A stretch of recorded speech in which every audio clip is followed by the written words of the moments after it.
Era el día más soleado de marzo, pero para mí todo se oscureció. Mi nuera, Sofía, con una sonrisa helada, me arrebató a mi nieto Miguel de los brazos, diciendo que no volvería a verlo porque yo lo malcriaba. Sus palabras eran puñales que se clavaban en mi pecho, pero la frialdad en sus ojos era lo que más me aterró, una mirada vacía de cualquier afecto maternal. Recuerdo cómo Miguel estiraba sus bracitos hacia mí, su carita llena de lágrimas, su vocecita suplicando mientras ella lo arrastraba lejos. Mi hijo Ricardo se quedó mudo, paralizado por la escena, como si una fuerza invisible le impidiera defenderme de esa crueldad inexplicable. En ese instante sentí que una parte de mi alma se rompía en 1000 pedazos, un dolor que traspasaba lo físico. Nunca imaginé que el amor por mi nieto me llevaría a enfrentar una batalla tan desgarradora, una lucha donde mi corazón de abuela sería puesto a prueba hasta el límite. Y lo peor, apenas estaba comenzando. Yo siempre me llamé Elena, una mujer que forjó su camino con esfuerzo y dedicación aquí en nuestra hermosa ciudad de Puebla. Desde muy joven entendí que la vida no regala nada, por eso trabajé incansablemente, fundando mi pequeño negocio de ropa que con los años se convirtió en una reconocida boutique en el centro. Mi casa, con su patio lleno de bugambilias y su aroma a café con leche recién hecho cada mañana, era mi refugio, el lugar donde crié a mi único hijo, Ricardo. Él era mi orgullo, mi razón de ser. Verlo crecer, convertirse en un hombre de bien, ingeniero de profesión, fue la mayor alegría que la vida me dio. Soñaba con el día en que él formaría su propia familia y yo, finalmente, sería abuela. Anhelaba ese papel, el de consentir, el de amar sin límites, el de compartir la sabiduría de los años y el calor de un hogar lleno de historias y risas. Mi vida estaba llena, sí, pero sabía que un nieto sería la pieza que completaría mi felicidad, el motor de una nueva etapa. Cada vez que pasaba por la panadería de la esquina y el olor a pan dulce me envolvía, imaginaba a mi nieto sentado a mi lado, mojando su concha en una taza de chocolate caliente, sus ojos brillantes de felicidad, tal como Ricardo hacía cuando era pequeño. Eran sueños sencillos, llenos de amor puro, que esperaba con todo mi corazón. La llegada de Sofía a la vida de Ricardo fue, al principio, como un rayo de sol. Alta, de cabello castaño brillante y una sonrisa que parecía iluminar cualquier habitación, Sofía era encantadora. Se presentaba como una diseñadora de interiores con un gusto exquisito y una educación impecable. Desde el primer momento, me trató con una deferencia que me conmovió, siempre con una palabra amable, un gesto cariñoso. Me decía que yo era como la madre que nunca tuvo, una frase que me llegó al alma y me hizo abrirle las puertas de mi hogar y mi corazón sin reservas.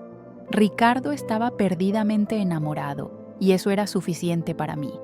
Ver a mi hijo feliz me llenaba de una paz que pocas cosas podían igualar. Las reuniones familiares se hicieron más frecuentes. Los domingos en mi casa se llenaron de más voces y risas. Sofía siempre se mostraba dispuesta a ayudar, a charlar con las vecinas en el mercado, a interesarse por las historias de la familia. Parecía la nuera perfecta, el complemento ideal para Ricardo, y yo me sentía afortunada, bendecida por tenerla en nuestras vidas. Recuerdo un día en particular, estábamos preparando tamales para la cena de Nochebuena, y Sofía, aunque no sabía hacerlos, se sentó a mi lado atenta a cada instrucción, riendo cuando el maíz se le escapaba de las manos. Pensé ingenuamente que habíamos encontrado a la persona indicada. Cuando Sofía anunció que esperaban un bebé, la alegría fue indescriptible. Mi sueño de ser abuela estaba a punto de hacerse realidad. Miguel, mi pequeño Miguel. Su llegada fue el día más hermoso de mi vida, superando incluso el nacimiento de Ricardo. Sus ojos grandes y curiosos, su risa contagiosa, su piel suavecita. Me enamoré perdidamente de él desde el primer instante. Pasaba horas en su cuna, hablándole, cantándole las viejas canciones de cuna que mi madre me enseñó. Sentía una conexión profunda, un amor incondicional que llenaba cada rincón de mi ser. Mis días se transformaron. Mis mañanas empezaban con la ansiedad de ir a ver a mi nieto. Mis tardes las pasaba con él y mis noches las dedicaba a tejerle pequeños suéteres y gorritos de colores. Quería darle todo el amor y la calidez que una abuela puede ofrecer. Pero fue entonces cuando los primeros matices de Sofía empezaron a asomarse. Pequeñas críticas, comentarios sutiles sobre cómo yo cuidaba a Miguel. Mamá, ¿no crees que le das demasiado de comer? O, Elena, no lo cargues tanto, se va a malacostumbrar. Al principio no les di importancia pensando que eran las preocupaciones normales de una madre primeriza. Yo le respondía con una sonrisa, explicándole que los bebés necesitan el calor de sus abuelos, que el amor nunca es demasiado. Pero las críticas se hicieron más frecuentes, más directas, y cada vez venían acompañadas de una mirada que ya no era tan amable.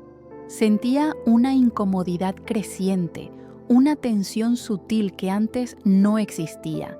Empezó a decir frente a Ricardo, y a veces frente a mis vecinas, que yo malcriaba a Miguel, que lo consentía demasiado, que él no estaba aprendiendo a ser un niño fuerte y autosuficiente por mi culpa. La palabra malcriar se convirtió en una sombra, en un reproche constante que me dolía más de lo que Sofía podía imaginar. Yo no entendía qué hacía mal, solo quería amar a mi nieto con la intensidad de mi corazón, ofrecerle la dulzura de la vida. Ricardo, mi hijo, al principio trataba de mediar, pero poco a poco empezaba a asentir con la cabeza a los comentarios de Sofía, a mirarme con una extraña mezcla de pena y comprensión que me helaba la sangre. Su silencio era un grito en mi alma, un aviso de que algo no andaba bien, de que la armonía que tanto valoraba estaba siendo corroída por una fuerza que no lograba comprender. La situación se fue deteriorando a pasos agigantados. Sofía empezó a limitar mis visitas, primero con excusas vagas, luego con un calendario estricto. Hoy no, mamá, Miguel tiene clase de estimulación temprana, o este fin de semana no podemos, tenemos un compromiso familiar. Las llamadas telefónicas que antes eran diarias se hicieron esporádicas y cuando lograba hablar con Miguel, Sofía estaba siempre presente, escuchando cada palabra, interrumpiéndonos si la conversación se prolongaba o si notaba que yo le demostraba demasiado afecto. Sentía que una barrera invisible se levantaba entre mi nieto y yo, una pared que Sofía construía ladrillo a ladrillo, alimentada por sus constantes reproches sobre cómo yo malcriaba al niño. Esa palabra, malcriar, se había convertido en su arma favorita, una sentencia que pronunciaba con una convicción que me dejaba helada. Intentaba hablar con Ricardo, explicarle lo que sentía, la tristeza que me embargaba, el vacío que dejaba la ausencia de Miguel en mi rutina. Pero Ricardo, antes tan cercano, ahora se mostraba distante, siempre del lado de Sofía. Mamá, ella solo quiere lo mejor para Miguel, es su madre, tiene sus ideas, me decía con una voz cansada, como si yo fuera la que estuviera equivocada, la que causaba los problemas. Él se había vuelto un eco de ella, repitiendo sus argumentos, defendiendo sus decisiones sin cuestionarlas. Cada vez que iba a visitarlos, si es que me permitían, notaba un cambio en Miguel. Estaba más callado, más retraído. Antes corría a abrazarme, Ahora se escondía detrás de Sofía, mirándome con una mezcla de cariño y cautela. Mi corazón se encogía. Quería preguntarle a Miguel qué pasaba, pero no podía. Sentía que si lo hacía, si cruzaba esa línea, Sofía me lo prohibiría por completo. Los vecinos, los mismos que antes me veían con Miguel en el parque o en la iglesia del barrio, empezaron a lanzar miradas curiosas, a susurrar.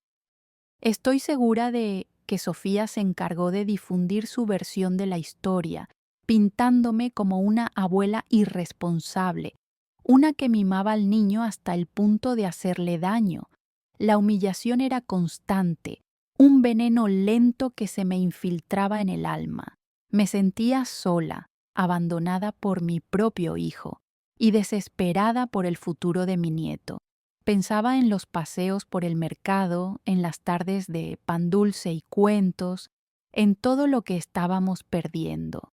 Sabía que algo no andaba bien, que la actitud de Sofía iba más allá de un simple desacuerdo por la crianza.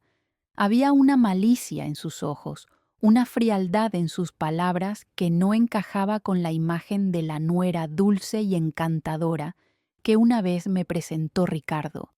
Era una mujer diferente, y sus acciones cada día eran más crueles y calculadas, dejando mi corazón sumido en una profunda tristeza y preocupación.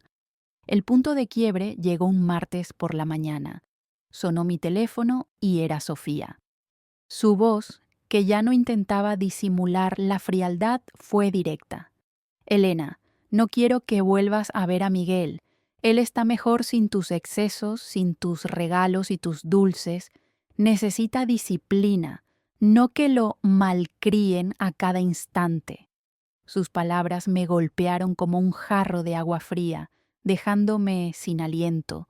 Le supliqué, le rogué que recapacitara, que pensara en el niño, en el amor que nos unía, pero ella fue inflexible, implacable. Es mi decisión y la de Ricardo, me dijo, aunque sabía que Ricardo nunca habría pronunciado esas palabras. Mi hijo había sido absorbido por su influencia, convertido en un títere, incapaz de ver la verdad que se escondía detrás de la sonrisa de su esposa. Sentí una impotencia abrumadora, una rabia contenida que me quemaba por dentro. Las lágrimas brotaron sin control, mi voz temblaba, pero ella no cedió ni un ápice.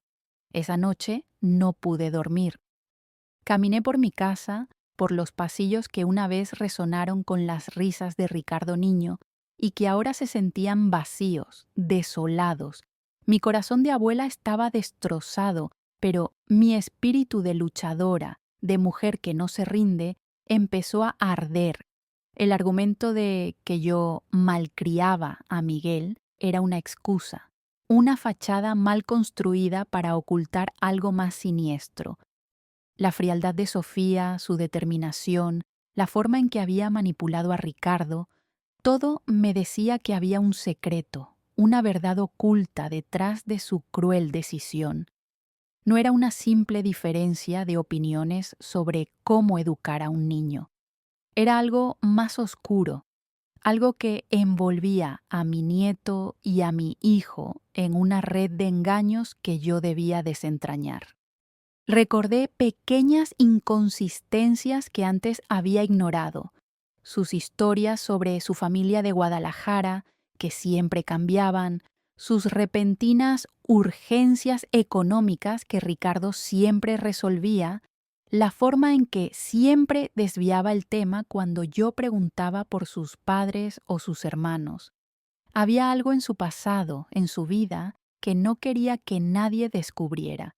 Mi instinto maternal, mi amor por Miguel me impulsaba a ir más allá, a descubrir qué era lo que Sofía estaba escondiendo y por qué me estaba arrebatando a mi nieto de una manera tan cruel y definitiva. Sabía que no podía quedarme de brazos cruzados, llorando mi pena mientras mi familia se desmoronaba. Debía actuar por Miguel, por Ricardo, por la verdad que merecían conocer.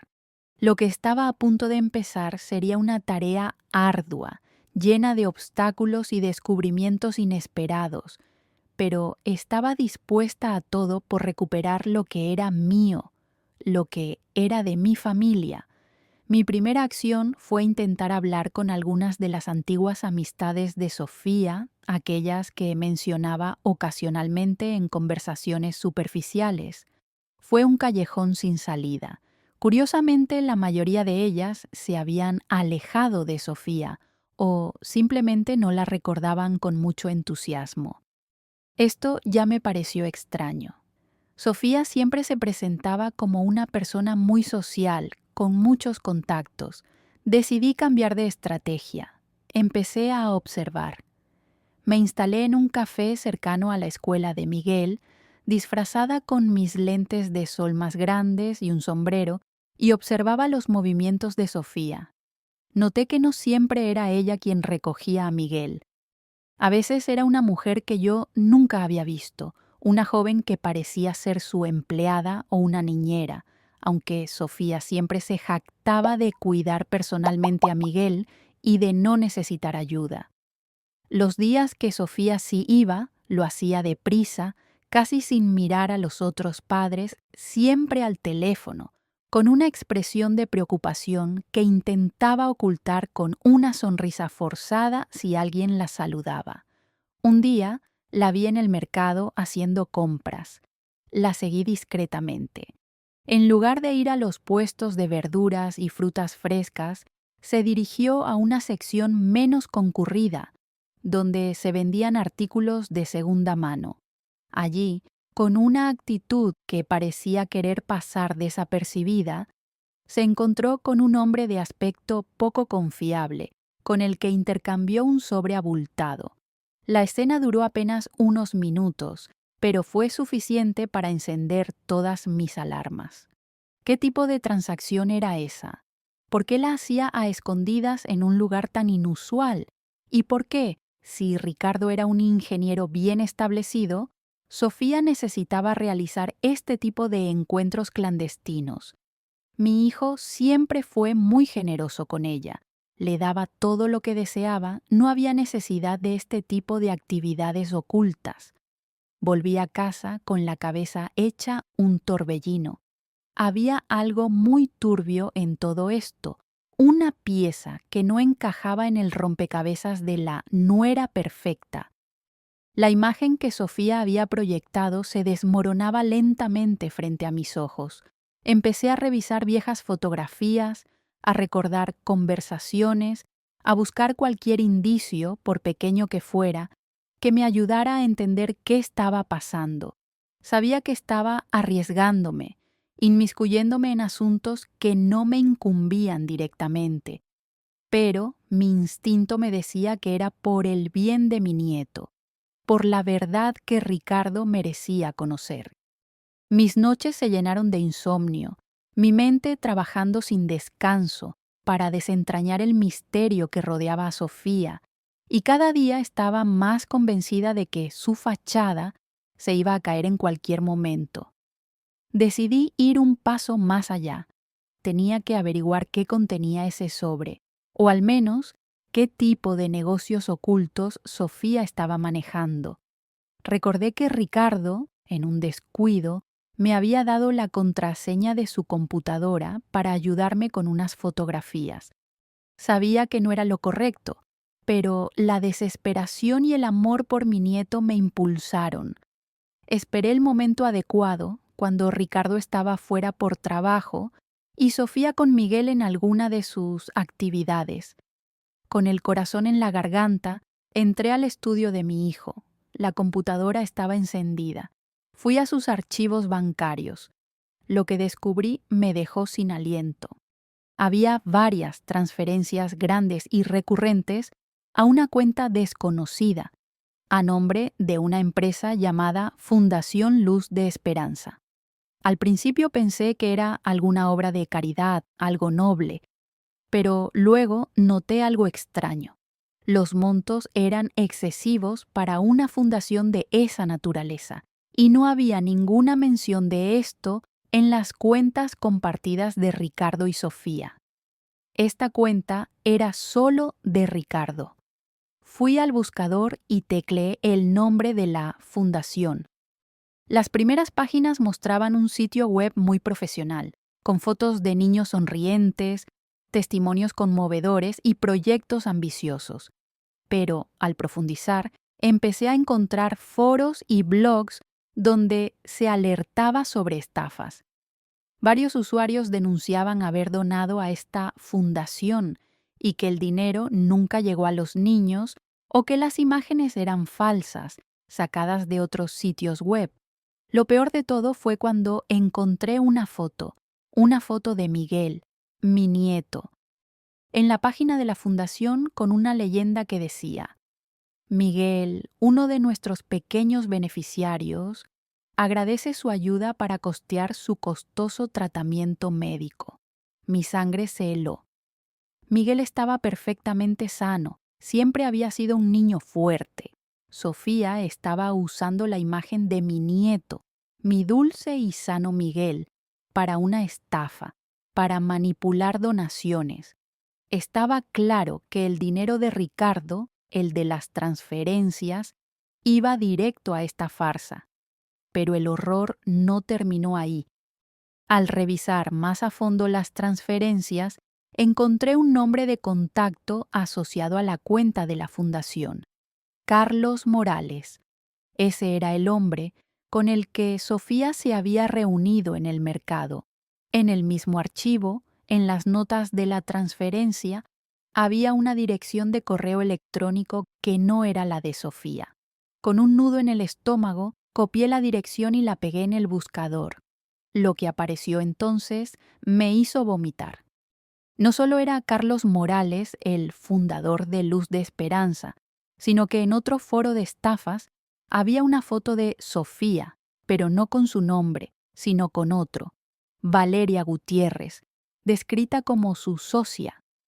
La foto era inconfundible. La misma sonrisa, los mismos ojos, la misma mujer que había entrado en la vida de mi hijo.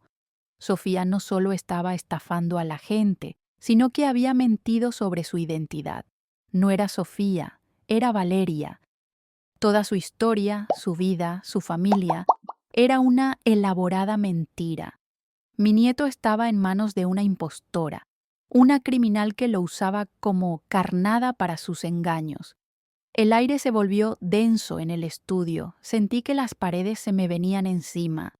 Mi mente estaba en shock, mi corazón palpitaba desbocado. La abuela que malcriaba era en realidad la única que había visto la verdad, la única que había luchado por su familia. El velo se había caído de la manera más dolorosa e impactante, revelando una oscuridad que nunca habría imaginado, y ahora sabía que la confrontación era inevitable, y lo que escuché después me heló la sangre. El descubrimiento de la verdadera identidad de Sofía, de Valeria Gutiérrez, y su participación en la estafa de la Fundación Luz de Esperanza me dejó en un estado de conmoción absoluta. Mi mente se negaba a aceptar que la mujer a la que le habíamos abierto las puertas de nuestro hogar, la madre de mi nieto, fuera una impostora, una criminal. Pero las pruebas estaban allí, irrefutables, en la pantalla de la computadora de mi propio hijo. En ese momento, escuché el sonido de la puerta principal. Era Sofía. Tenía que actuar rápido. Cerré todas las ventanas de navegación, borré el historial reciente y dejé la computadora tal como la había encontrado. Salí del estudio justo a tiempo, intentando mantener la calma, aunque por dentro era un volcán en erupción. Mi corazón latía con fuerza, el miedo y la rabia luchando por el control. Sofía pasó junto a mí con una sonrisa habitual, llevando a Miguel de la mano. Mi nieto, al verme, me lanzó una mirada furtiva, casi de súplica, antes de que Sofía lo jalara hacia la cocina. Me senté en el sofá, intentando procesar lo que acababa de descubrir. No podía confrontarla de inmediato. no sin antes hablar con Ricardo, sin mostrarle las pruebas que había encontrado. Él tenía que ver la verdad por sí mismo, tenía que entender la magnitud del engaño en el que había caído. La noche se hizo eterna, cada minuto una tortura. Esperé a que Ricardo regresara del trabajo. Cuando llegó, cansado, me senté a su lado. Mi voz temblaba, pero me armé de valor. Le dije que necesitaba hablar con él de algo muy serio, algo que afectaba a toda la familia, algo que no podía esperar. Él, notando mi expresión grave, me miró con preocupación. Le pedí que viniera al estudio. Una vez allí, con el mismo temor que sentí, pero ahora con la convicción de que era lo correcto, volví a abrir la computadora.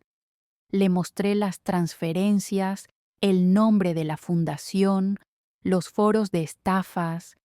Ricardo, al principio, frunció el ceño, incrédulo. Mamá, ¿qué es esto? Seguro es un error. Sofía no haría algo así. Sus palabras eran un escudo que Sofía había construido en su mente, pero yo estaba preparada. Le mostré la foto de Valeria Gutiérrez, la socia de Carlos Morales, la misma mujer que era su esposa. Sus ojos se abrieron de par en par. La negación se transformó en una expresión de shock, luego de incredulidad y finalmente de dolor.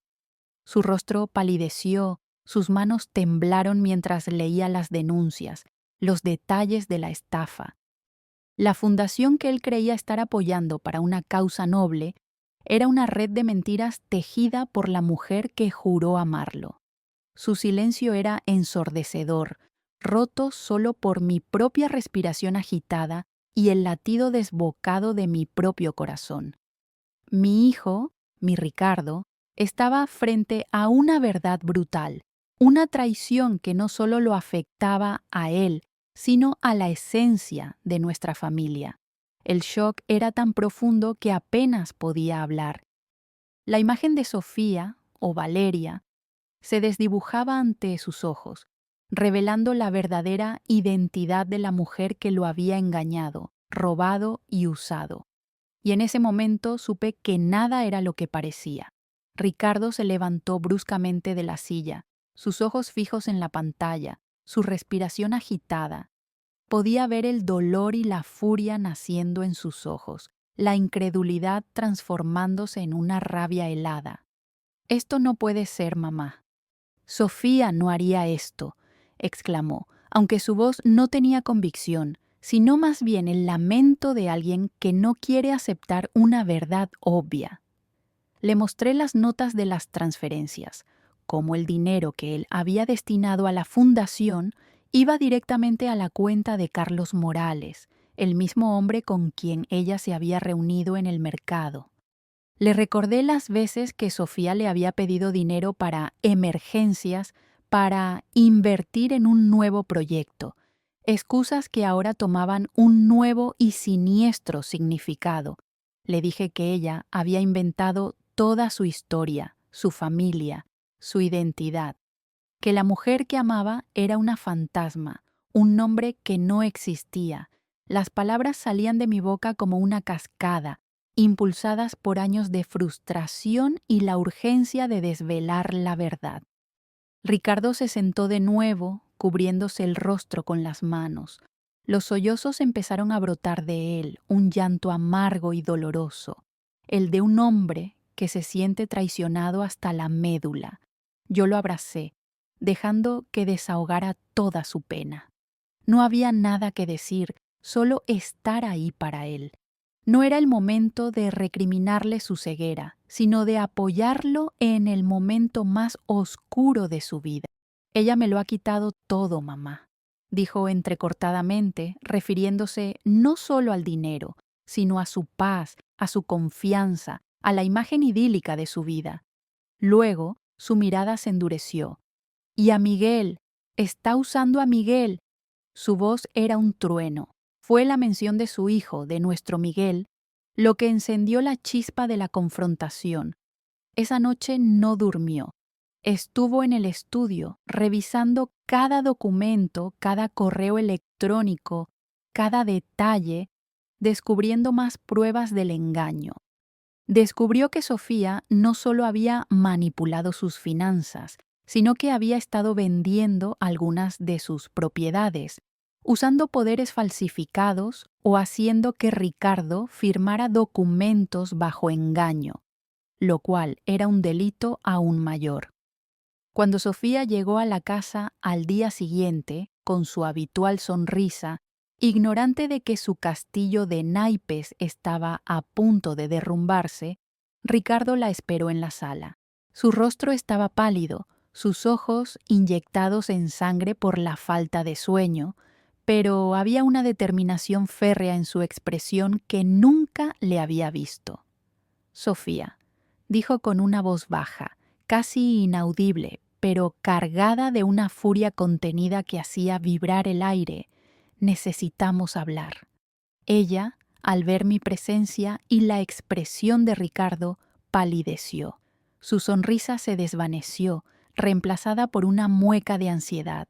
Podía sentir la tensión, el peso de la verdad a punto de estallar. Mi corazón latía desbocado. Sabía que el momento de la verdad, el clímax de esta dolorosa historia, había llegado.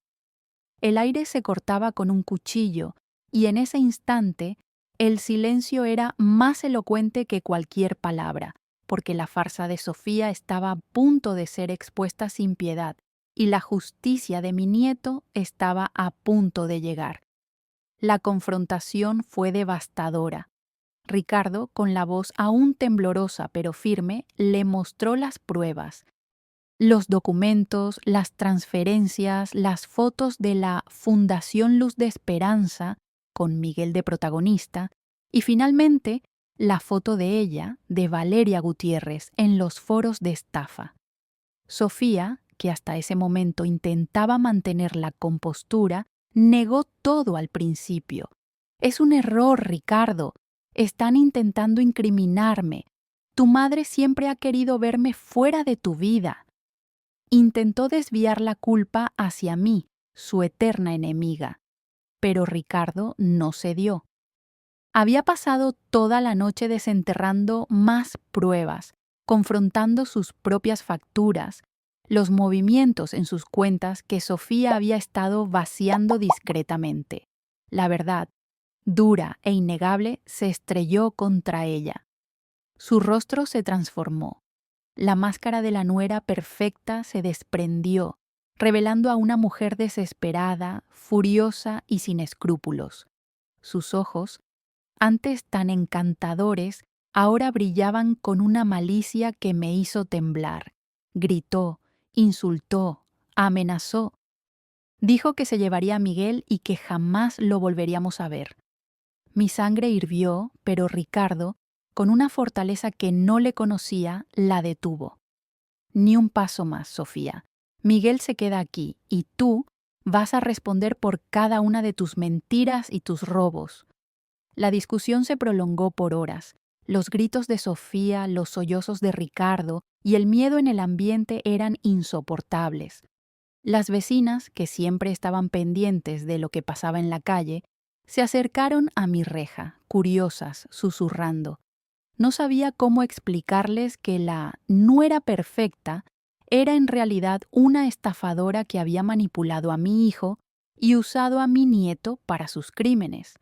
Finalmente, Ricardo llamó a la policía. Sofía intentó huir, pero ya era demasiado tarde. Los oficiales llegaron y, al ver la contundencia de las pruebas que Ricardo había reunido, se la llevaron detenida. Recuerdo el momento en que se la llevaban, con la mirada de odio que me lanzó, una mirada que nunca olvidaré. En ese instante sentí una mezcla extraña de tristeza y alivio. Tristeza por el engaño, por el daño causado a mi hijo y a mi nieto, pero alivio porque la pesadilla había terminado. La casa quedó en silencio, un silencio pesado, cargado de las emociones que acababan de estallar. Ricardo se sentó en el sofá, agotado, devastado, pero con un atisbo de paz en su rostro. Finalmente había visto la verdad, finalmente había actuado. En ese momento las lágrimas brotaron de mis ojos, no de pena, sino de alivio, de saber que la justicia estaba comenzando su curso y que mi nieto estaba a salvo, lejos de las garras de la mentirosa que lo había usado. Sentí que la carga más pesada de mi vida se había levantado y que a partir de ese instante la verdadera reconstrucción de nuestra familia podría finalmente comenzar. Los días siguientes fueron un torbellino de emociones y trámites legales. Sofía, o Valeria, fue procesada por fraude y suplantación de identidad. La Fundación Luz de Esperanza resultó ser una elaborada estafa, y las autoridades descubrieron que había varias víctimas en todo el país. Mi hijo, Ricardo, sufrió un golpe devastador, tanto emocional como financiero. Había perdido una parte importante de su patrimonio, pero lo más doloroso fue la traición, el hecho de que la mujer que amaba lo había engañado de la manera más cruel. Él se encerró por un tiempo, sumido en la tristeza y la vergüenza.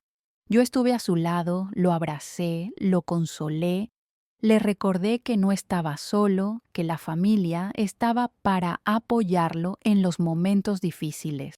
No hubo reproches, solo amor incondicional. Miguel, mi dulce Miguel, fue el que más sufrió al principio. Estaba confundido, asustado.